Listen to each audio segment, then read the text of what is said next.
Hi everyone, this is the Focus Spender, and today I'm going to be sharing with you 5 things that I do not spend my money on. But first, if you're new to my channel, I would love for you to subscribe. My channel is all about getting out of debt, staying out of debt, organizing your finances, and increasing your net worth. And if you'd like to follow me on social media, you can find me at Focus Spender on Facebook, Twitter, and Instagram, or on my website, www.focusspender.com.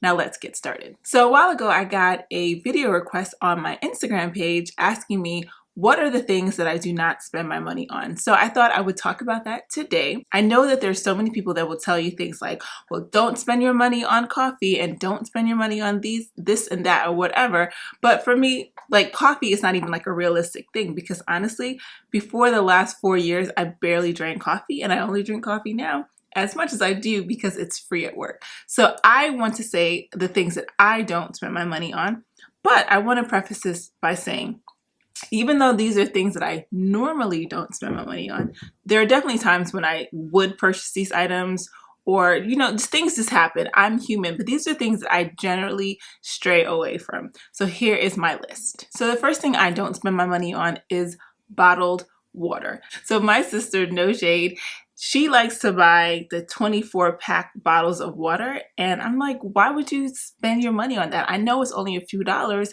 but you can buy a Brita. I have a Brita filter at home and I just, filter my water that way. And even when I was a kid growing up with my grandmother, she would just boil water and that's how we made our water.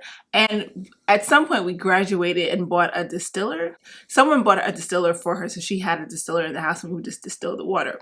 But I'm like, I could buy 6 Brita filters that will last me the whole year for about $20 to $24, and that's it.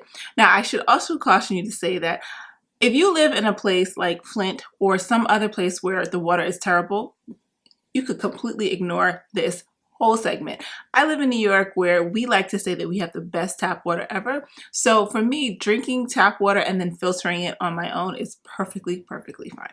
Plus, the other reason why I don't like bottled water is all the plastic. Hashtag climate change. Okay, so the next thing that I don't spend my money on is name brand medicine. If I'm sick and I go to the drugstore, the first thing I'm gonna do is go to the cough syrup aisle and then I will see what's on sale. If, Robitussin is on sale, fine. If it's a good sale, fine, I'll buy it. But if it's not on sale, I'm buying Tussin. I'm not buying Mucinus, I'm buying Mucus Relief. I'm not buying Aleve, I'm buying naproxen sodium. It's the same exact chemical compound, so there's really no reason for me to buy the expensive brand when I could just buy the same FDA regulated item in the store brand. So that is number 2. I try as much as possible to buy generic medicine. So the third thing that I don't spend my money on is expensive sneakers. Growing up with my grandmother, who was from Costa Rica, and she came here with a little and did a whole lot. The way she did a whole lot was by being very conservative with her money. So if I would ask for a pair of sneakers and I say, okay, I need a new pair of sneakers, she's like, here's $40. I remember getting older and saying, okay, what if I add money to your $40? Can I buy a more expensive pair of sneakers? And she's like, no. Sneakers should not cost more than $40. You're spending $40 on these sneakers.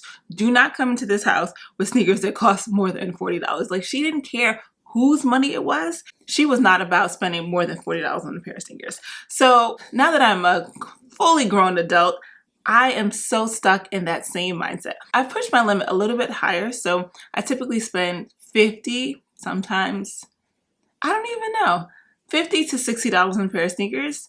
And after that point, I feel less comfortable about the shoes because I don't really wear sneakers that often anyway. So there's really no point in me spending too much money on sneakers. But I want to be honest, I did buy a pair of sneakers last year that cost way more than my $50, $60 mark.